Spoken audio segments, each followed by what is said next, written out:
जबरन आप हमसे वंदे मातरम नहीं कहला सकते।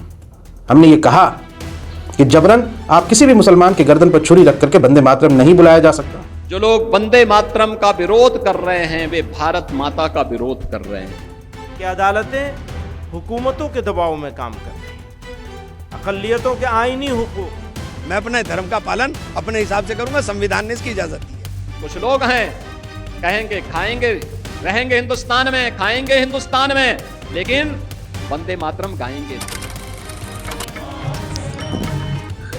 देशभक्ति के प्रतीक वंदे मातरम को लेकर एक बार फिर सियासत तेज हो गई है। गृह मंत्रालय के नए आदेश के बाद विरोध के स्तर दो मोर्चों पर सुनाई दे रहे हैं। पहला मजहबी, दूसरा सियासी। जहां कुछ मुस्लिम धर्मगुरु इसे धार्मिक स्वतंत्रता से जुड़ा बता रहे हैं, वहीं विपक्ष के कुछ नेता इसे अल्पसंख्यकों के अधिकारों का मुद्दा बता रहे हैं। आखिर वंदे मातरम पर विवाद क्यों? देखिए हमारी ये खास रिपोर्ट। लेकिन अगर हमारी ये रिपोर्ट आपको पसंद आए तो पहले हमारे चैनल को लाइक, शेयर और सब्सक्राइब जरूर करें।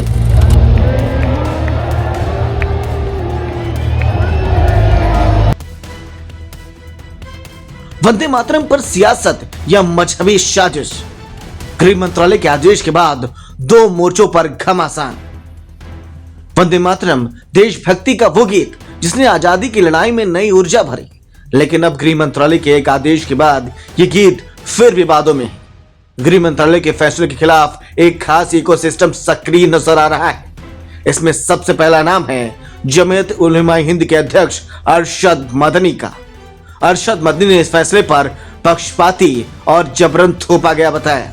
उन्होंने इसे संविधान में दी गई धार्मिक स्वतंत्रता पर हमला करार दिया। तो सिर्फ अपने दीन की हिफाजत के लिए काम कर रहे हैं। हमें किसी गवर्नमेंट से कोई पैसा नहीं लेना है, हमें गवर्नमेंट से कोई इमदाद नहीं लेनी है।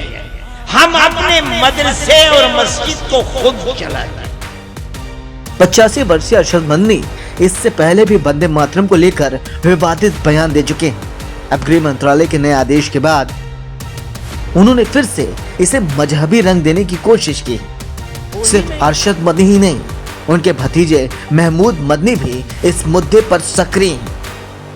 दरअसल वंदे मातरम के 150 वर्ष पूरे होने के मौके पर केंद्र सरकार ने देश भर में विशेष कार्यक्रम आयोजित कर रही है। संसद के इस विषय पर चर्चा भी हो चुकी।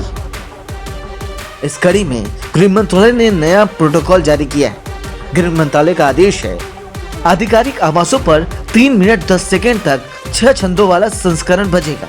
राष्ट्रगान के साथ होने पर वंदे मातरम पहले बजेगा। श्रोताओं को सावधान मुद्रा में खड़ा रहना होगा। सरकारी कार्यक्रमों और स्कूलों में अनिवार्य होगा। इस आदेश के बाद विपक्ष के नेता खुलकर विरोध पर उतर आए। सवाल यह है, क्या वंदे मातरम को लेकर विरोध सिर्फ राजनीतिक है या फिर इसे मजहबी रंग देकर युवाओं को भड़काने की कोशिश हो रही है? देशभक्ति के इस प्रतीक पर छिड़ी बहस फिलहाल थमती नजर नहीं आ रही है। वंदे मातरम पर जरा विवाद अब सियासी और मजहबी रंग ले चुका है। देखना होगा कि बहस संवैधानिक दायरे में सुलझती है या आने वाले दिनों में और गर्मा जाती है। Bureau report, insider news net.